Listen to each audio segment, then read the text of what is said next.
Please do not listen to this if you're driving or operating heavy machinery. Please listen to this in a place where you can safely go to sleep.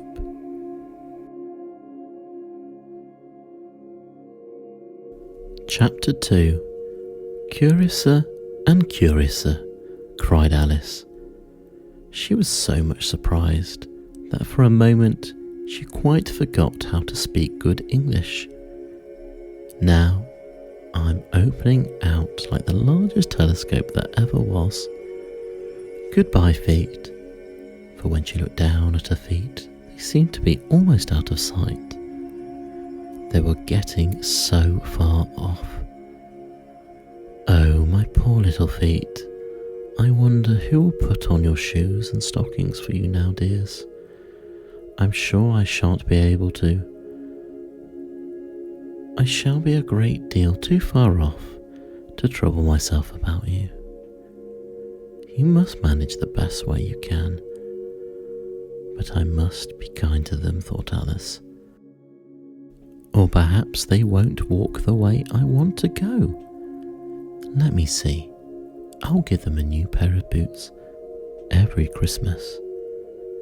She went on planning to herself how she would manage it. They must go on by the carrier, she thought, and how funny it will seem sending presents to one's own feet, and how odd the direction will look. Alice's right foot, Esquire, hearth rug, near the fender, with Alice's love. Oh dear, what nonsense am I talking? And just then her head struck the roof of the hall. In fact, she was now rather more than 9 feet high, and she at once took up the little golden key and hurried off into the garden door. Poor Alice, it was much as she could do lying down on one side, to look through into the garden with one eye, but to get through was more hopeless than ever. She sat down and began to cry. You ought to be ashamed of yourself, said Alice. A great girl like you, she might well say this, to go on crying in this way. Stop this moment, I tell you. But she went on all the same, shedding gallons of tears until there was a large pool all around her, about 4 inches deep and reaching half down the hall. After a time she heard a little pattering of feet in the distance, and she hastily dried her eyes to see what was coming. It was the White Rabbit returning, splendidly dressed, with a pair of white kid gloves in one hand and a large fan in the other. He came trotting along in a great hurry, muttering to himself as he came, Oh, the Duchess, oh! Won't she be savage if I keep her waiting? Alice felt so desperate that she was ready to ask for help of anyone. So when the rabbit came near, she began in a low, timid voice, If you please, sir. The rabbit started violently, dropped the white kid gloves and the fan, and scurried away into the darkness as hard as he could go. Alice took up the fan and gloves, and as the hall was very hot, she kept fanning herself all the time she went on talking. Dear, dear, how queer everything is today. And yesterday things went on just as usual. I wonder if I've ever been changed during the night. Let me think. Was I the same when I got up this morning? I almost think I can remember feeling a little different. But if I'm not the same, the next question is, who in the world am I? That's the great puzzle. And she began thinking over all the children she knew that were the same age as herself, to see if she could have been changed for any of them. I'm not sure I'm not Ada, she said, for her hair grows in such long ringlets, and mine does not grow in ringlets at all. And I'm not sure I can't be Mabel, for I know all sorts of things. And she knows very little. Beside, she's she, and I'm I. And oh dear, how puzzling is it all. I will try to know all things I used to know. Let me say, 4 times 5 is 12, and 4 times 6 is 13, and 4 times 7 is, oh dear, I shall never get to 20 at that rate. However, the multiplication table doesn't signify. Let's try geography. London is the capital of Paris, and Paris is the capital of Rome. And Rome, no, that's all wrong. I'm certain. I must have been changed for Mabel.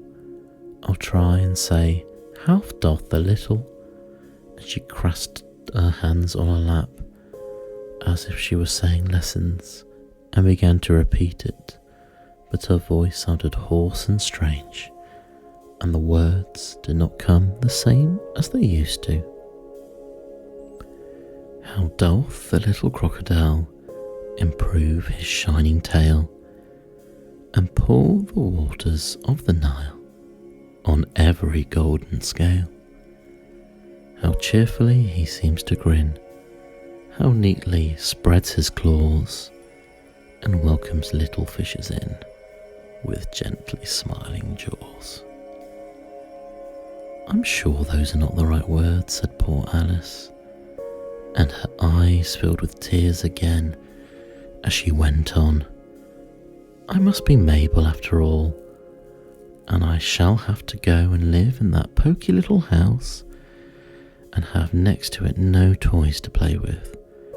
And oh, ever so many lessons to learn. No, I've made up my mind about it. I'm Mabel. I'll stay down here. It'll be no use their putting those heads down and saying, come up again, dear. I shall only look up and say, who am I then? Tell me that first, and then, if I like being that person, I'll come up. If not, I'll stay down here till I'm somebody else. But oh dear, cried Alice with a sudden burst of tears, I do wish they would put their heads down. I'm so very tired of being all alone here. As she said this, she looked down on her hands and was surprised to see that she had put on one of the rabbit's little white gloves while she was talking. How can I have done that, she thought. I must be growing small again. She got up and went to the table to measure herself by it, and found that, as nearly as she could guess, she was now about 2 feet high, and was going on shrinking rapidly. She soon found out that the cause of this was the fan she was holding, and she dropped it hastily, just in time to avoid shrinking away altogether. That was a narrow escape, said Alice, a good deal frightened at the sudden change, but very glad to find herself still in existence. And now for the garden, and she ran with all the speed back to the little door. But alas, the little door was shut again, and the little golden key was lying on the glass table as before. And things are worse than ever, thought the poor child, for I never was so small at this before, never, and I declare it's too bad, that is. As she said those words, her foot slipped, and in another moment, splash, she was up to her chin in salt water. Her first idea was that she had somehow fallen in the sea. And in that case, I can go back by railway, she had said to herself.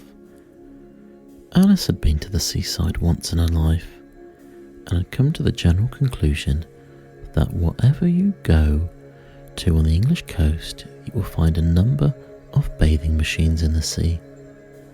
Some children digging in the sand with wooden spades, then a row of lodging houses, and behind them a railway station.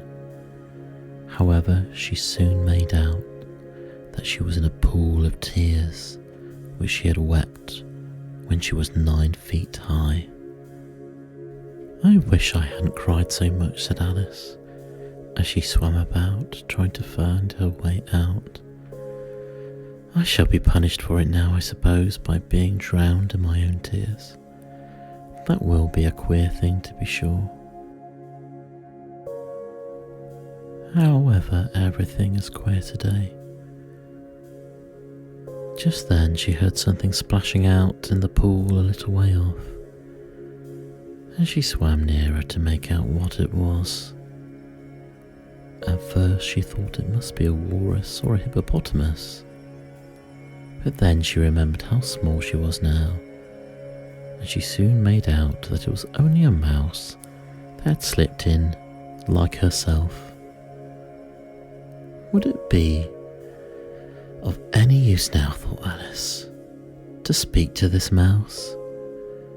Everything is so out of the way down here that I think I should very likely talk to this mouse. At any rate, there is no harm in trying. So she began, "Oh mouse, do you know the way out of this pool? I am very tired of swimming about here, oh mouse." Alice thought this must be the right way of speaking to a mouse. She had never done such a thing before, but she remembered having seen in her brother's Latin grammar a mouse, of a mouse, to a mouse, and oh mouse. The mouse looked at her rather inquisitively and seemed to give her a wink with one of its little eyes. But it said nothing. Perhaps it doesn't understand English, thought Alice. I dare say it's a French mouse come over with William the Conqueror. For with her knowledge of history, Alice had no very clever notion how long anything had happened. So she began again, "Où est ma chatte?" which the first sentence in her French lesson book. The mouse gave a sudden leap out of the water and seemed to quiver all over with fright. "Oh, I beg your pardon," cried Alice hastily, afraid that she'd hurt the poor animal's feelings. "I quite forgot that you didn't like cats." "Not like cats?" cried the mouse in a shrill and passionate voice. "Would you like cats if you were me?" "Well, perhaps not," said Alice in a soothing tone. "Don't be angry about it. And yet, I wish I could show you our cat Dina. I thought you would take a fancy to cats if you could only see her. She is such a dear, quiet thing," Alice went on, half to herself, as she swam lazily about in the pool. "And she sits purring so nicely by the fire, licking her paws and washing her face. And she is such a nice soft thing to nurse. She's such a capital one for catching mice." "Oh, I beg your pardon," cried Alice again, for this time the mouse was bristling all over, and she felt certain it must be really offended. "We won't talk about it any more if you'd rather not." "We, indeed," cried the mouse, who was trembling down to the end of his tail. "As if I would talk on such a subject. Our family has always hated cats. Nasty, low, vulgar things. Don't let me hear the name again." "I won't indeed," said Alice, in a great hurry to change the subject of the conversation. Are you fond of dogs?" The mouse did not answer, So Alice went on eagerly. There is such a nice little dog near our house, and I would like to show you. A little bright-eyed terrier, you know, with such long curly brown hair, and it will fetch things when you throw at them, and it will sit up and beg for its dinner, and all sorts of things. I can't remember half of them, and it belongs to a farmer, you know. And he says it's so useful, it's worth £100. He says it kills all the rats. And oh dear, cried Alice, in a sorrowful tone, I'm afraid I've offended you again, for the mouse was swimming away from her as hard as it could, and making quite a commotion in the pool as it went. So she called softly after it, Mouse, dear, do come back again, and we won't talk about cats or dogs either, if you don't like them. When the mouse heard this, it turned around and swam slowly back to her. His face was quite pale with passion, Alice thought, and it said in a low trembling voice, Let us get to the shore, and then I'll tell you my history, and you'll understand why I hate cats and dogs. It was high time to go, for the pool was getting quite crowded with the birds and animals that had fallen into it, and there was a duck and a dodo, a lory and an eaglet, and several other curious creatures. Alice led the way, and the whole party swam to the shore.